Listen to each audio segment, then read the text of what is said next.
The stars are lining up, ready to bring you another fun-packed summertime special in half an hour when Max Bygraves will be your very able host.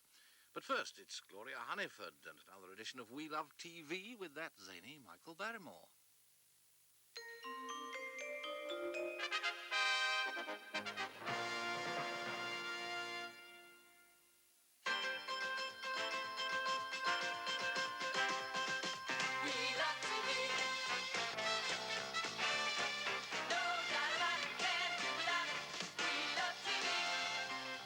In Don't Wait Up, what profession do Tony Britton and I share? What objects do I enjoy tinkering with? Okay.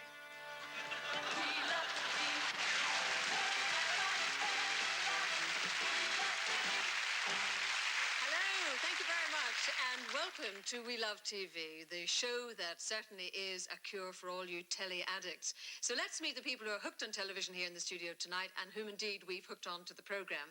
Now, our first celebrity guest is the Crossroads star, who these days seems to take a chance on absolutely anybody. It is Jane Rossington.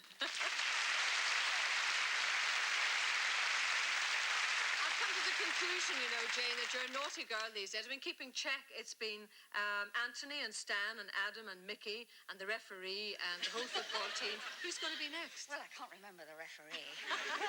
I don't know how my contestant here with me feels about it, but this is Mark Harris from Altrincham in Cheshire.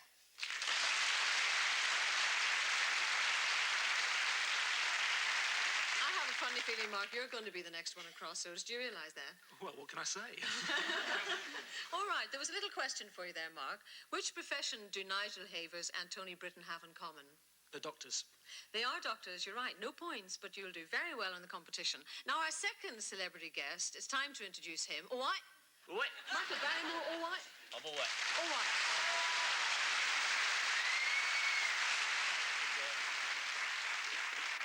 Say it again, I can never get it right. Wait a bit. Actually, I was just thinking you're a very good game show host in your own right, Mike. Or was it Get, Set, Go? Oh, you want me to go now, do you? Is this lady on your left going to have to do all these sort of funny faces and voices tonight? Well, whatever she wants to do. Would you like me to introduce the lady? Certainly would. The lady I have with me is Maureen Bellamy from Halstead in Essex.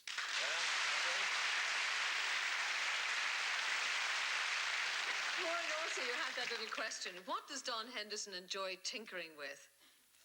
Clocks, I think. Clocks, yes. Well, let's get on with the programme. OK, Blue Eyes. Well, that's another bad impression. The first round's about private detectives, and it's the kind of guy who's tougher than a Times crossword. So here's looking at you kids.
With your questions about private detectives. Now, what was so special about Marty Hopkirk in Randall and Hopkirk? He was dead. He was dead. That's a very spirited answer. Yes, 5 points you get. Now, which radio station did this man operate from? Michael. Radio West. Radio West it was. On which island does Magnum P.I. live? Hawaii. Mark. Hawaii, yes, lucky him. Which private eye had an answer phone and a dad named Rocky? Maureen? Oh, Jim Rockford. Jim Rockford, yes. What's the name of this spinster sleuth?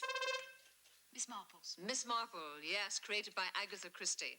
All right, I'd like you to sing the theme tune from the detective series which features Cookie Burns. Maureen? 77 Sunset Strip, ba-bum, 77 Sunset Street. You're going well.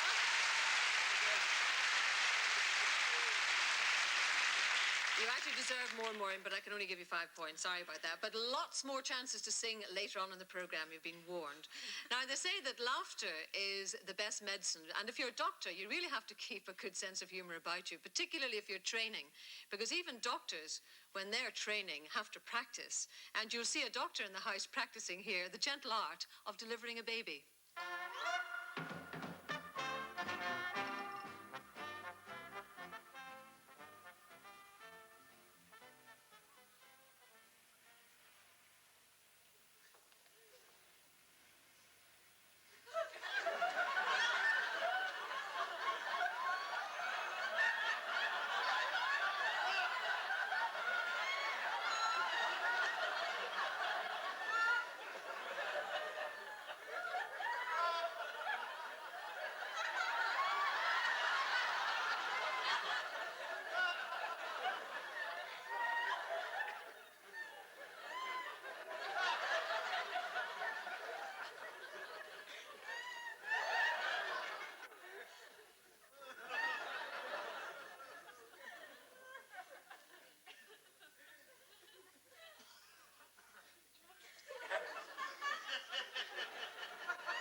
With reactions like that, he could play for the England cricket team any day he really wants. So we have on prescription a course of medical questions for you. Again, it's first to the buzzers and 5 points for each correct answer. What's the name of the fictional hospital in the Doctor series? Jane. St. Swithins. St. Swithins. Yes, you got it in the nick of time. 5 points you have. Which soap opera now features this former nurse from Angels? Mark? EastEnders. EastEnders. Do you know who it is, actually? Shirley Sheraton. Shirley Sheraton, who plays Debs. 5 points. Now, which series features this district nurse? Obviously the one on the left. Michael. Open all hours. Open all hours it is. Do you know the name of the district nurse? Roger Daltrey.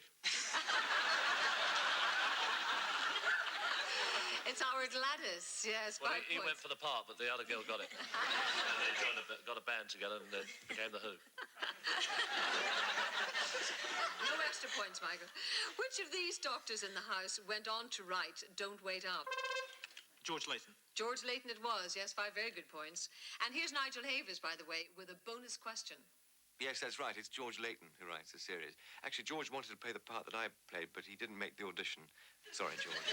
Now, the question is this.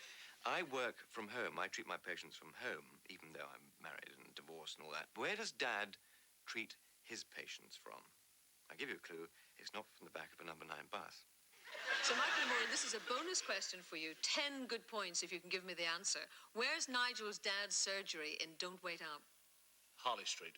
Oh, what a good guess there, yes. 10 points. And while we're playing doctors and nurses, so to speak, I've got a little surprise for you. See if you can guess who the nurse is in this particular piece of film coming up. It's a very early clip from Emergency Ward 10.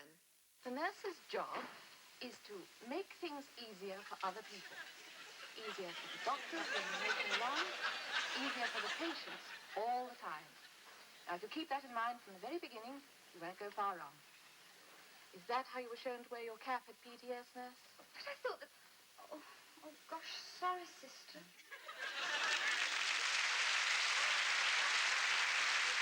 Did I detect a little flush to the cheeks there, Jane, while you were watching that? Oh, gosh, yes, that's really taken me back. I can't believe it. How many years is that back, roughly? Well, yes, are we counting? Oh, it must be. Have to count. 20-something. Actually, it was all live in those days, too, wasn't it? Well, the trouble with doing a show where you don't stop, if you've got a quick change, you've got a quick change.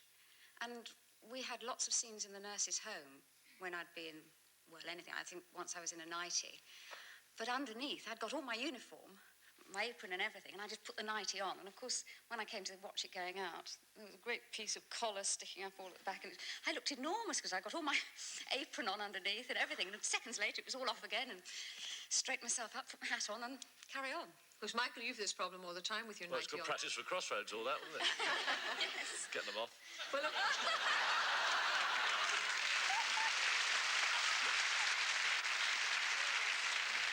Well, of course, as Jane was saying in Emergency Ward 10, you're never quite sure exactly what was going to happen next. And that brings me rather neatly to our next round.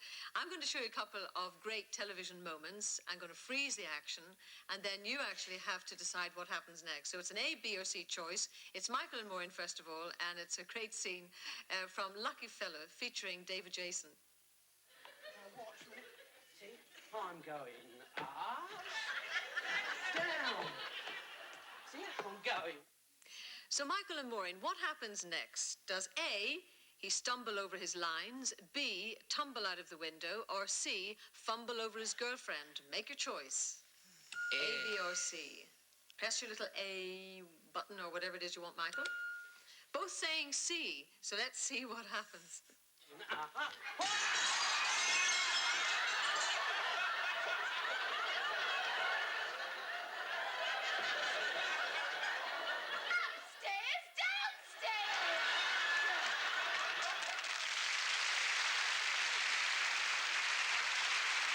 It's a cracking piece of film. Sorry. Fumbling over his girlfriend wasn't the answer we were looking for. Fumbled out of the window. Can't change it. No points, I'm afraid. So we move over to Jane and Mark, and in this case, it's Cannon and Ball. So have a look at this. Not your sweet conversations that brings this.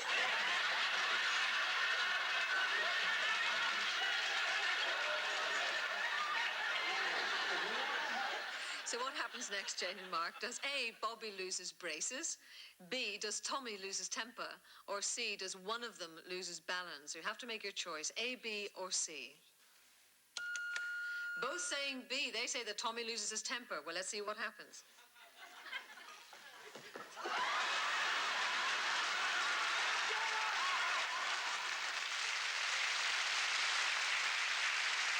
It's a wonderful piece of film. Sadly, Mark and Jane, you didn't get any points there at all, of course. He really did lose his balance. But you have to admit that things going wrong is really what people love to see on television anyway. But there's one chap coming up who's had more than his fair share of awkward moments. Maybe it's to do with his awkward age. He is, after all, only 13 3/4. He's Adrian Mole, who kept that secret diary. According to Radio 4, we are not at war with Argentina. We're in conflict. I've been turned into a schizophrenic.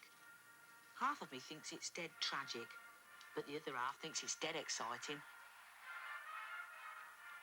Shall I have an experimental sniff?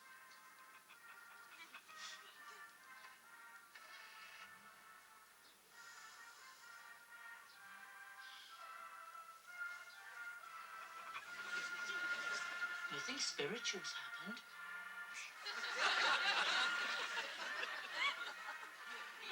Oh, my God. It won't come off. I've never felt such a bloody fool. Should we disconnect the propeller pads? What's propeller for? This is just about the most humiliating day of my life.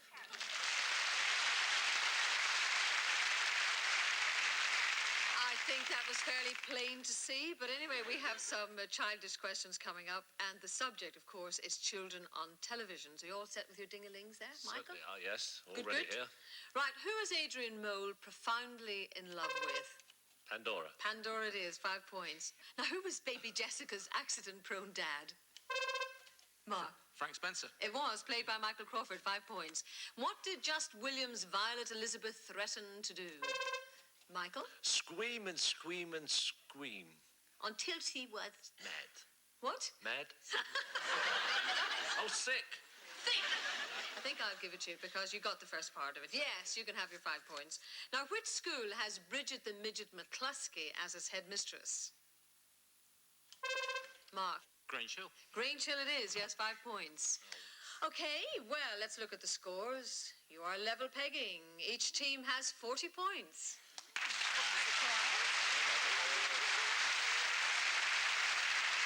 We're going to take a break, but we'll be back in a moment with a chance to find out which mints are too good to hurry. We'll also be finding out who the SO Bleedooler really is and why lumberjacks wear high heels. I'm looking forward to that one. But in the meantime, see if you know who this lovely young barmaid is. Don't ever let me see you frown. Frowning is never good for you. There's only one thing you must do. You gotta stick out your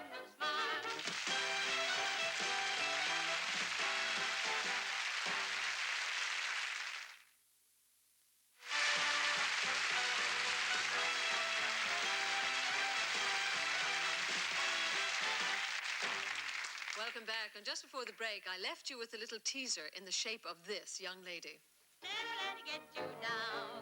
Step up and sing that song with me. And if you jog along with me, you gotta stick out your chin, stick out your chin, stick out your chin and fall.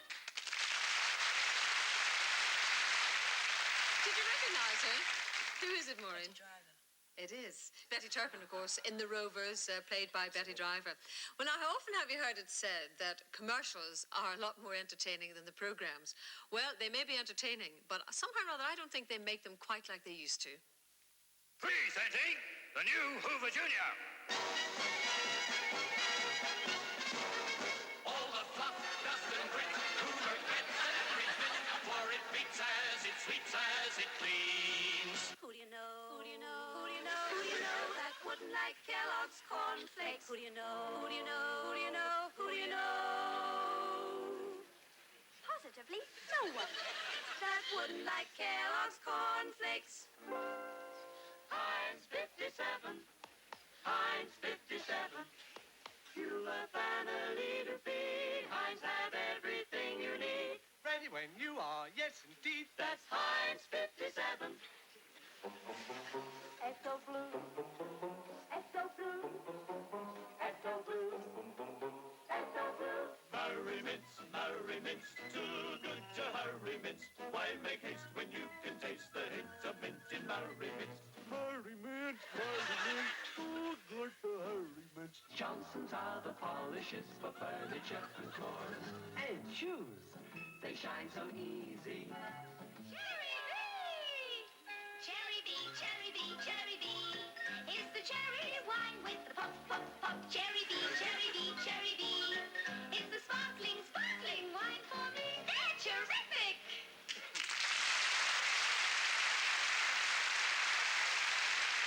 I must say, I think they're absolutely marvellous. Now, I hope you lot have got your vocal cords well and truly limbered up. A few little exercises. Let's hear you.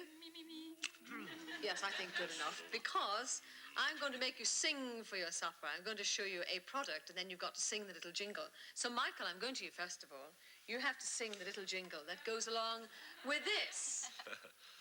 I'm a secret lemonade drinker. It's all wet. All wet lemonade. All right, Maureen we go to next. Can you see this all right, Maureen, from across a crowded room? Yeah. Yes. Can you sing the jingle that goes along with this chocolate bar? Pick up a penguin. Beautiful penguin. She's adding her own words here, When Michael. you pick up a penguin, pop up a pick up a penguin.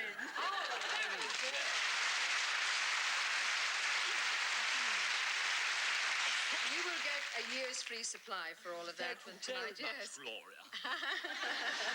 Now we go to Jane. I think your gnashers are really terrific, but here we go. You'll wonder where the yellow went when you brush your teeth with Pepsodent.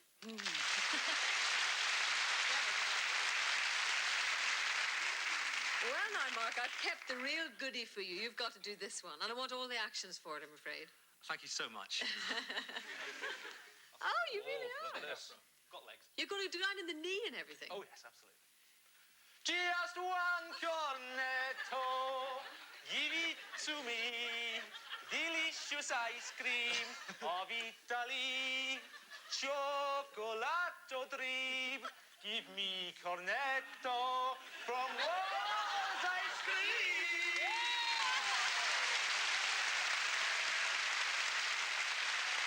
That was brilliant. Jane, you'll have to give in and say yes after all of that. Ambition realised. Oh, really? You better rewrite the script. Well, we're not taking any further, Mark, in this programme, no. We're going to continue in this musical mood, and we're going to have a song from one of Britain's best love comedy series. And there's only one way to introduce this clip. Now for something completely different. I'm a lumberjack and I'm okay. I sleep all night and I work all day. He's a lumberjack and he's okay. He sleeps all night and he works all day. I cut down trees, I eat my lunch, I go to the lavatory. On Wednesday I go shopping and have buttered scones for tea. He cuts down trees, he eats his lunch, he goes to the lavatory. On Wednesday he goes shopping and has buttered scones for tea. He's a lumberjack and he's okay. He sings all night and he works all day. I cut down trees where a hill suspended and a bra. I wish I'd been a girlie, just like my dear papa. I cut down trees where a hill suspended and a bar. I wish I'd been a girlie, just like my dear papa.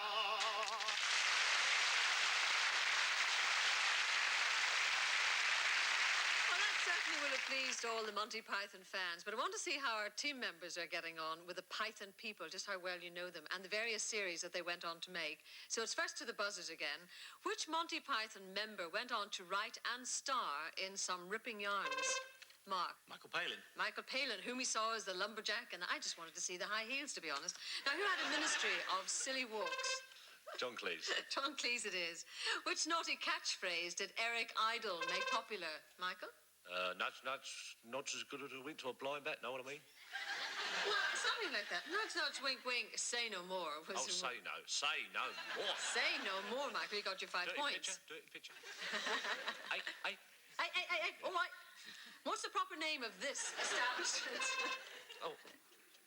Jane. Fawlty Towers. Fawlty Towers, of course it is, where you'd be assured of a very warm welcome, well, a tepid welcome, from John Cleese as Basil Fawlty and his trusty helper, Manuel, as played by Andrew Sachs. Hello, Gloria. Here's a bonus question for all lovers of Fawlty Towers.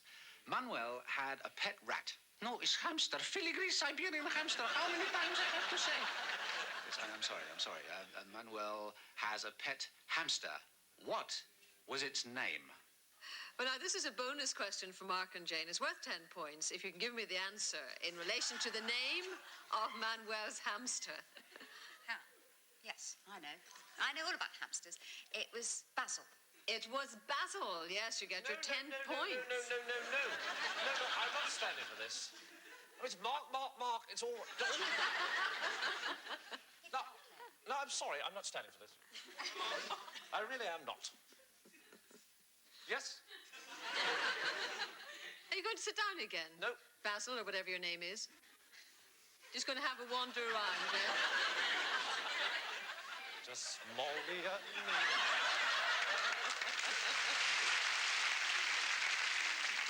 That was very good, Michael Barrymore. You don't get any extra points for it.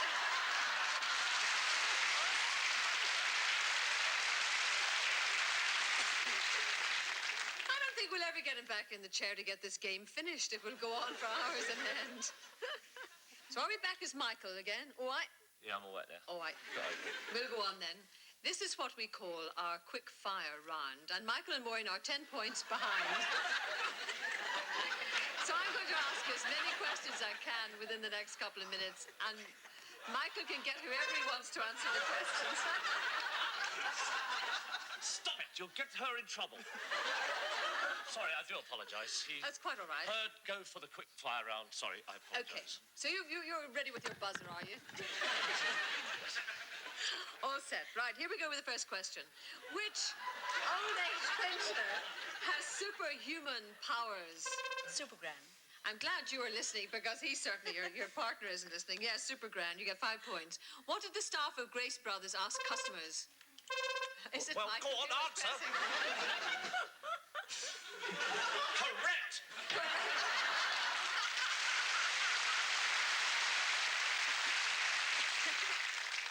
Are you being served? Are you being served? I think you are. 5 points. And that means that's the end of the contest. So it's level pegging. Both have got 70 points, and I declare that both teams, therefore, have won. Very fair.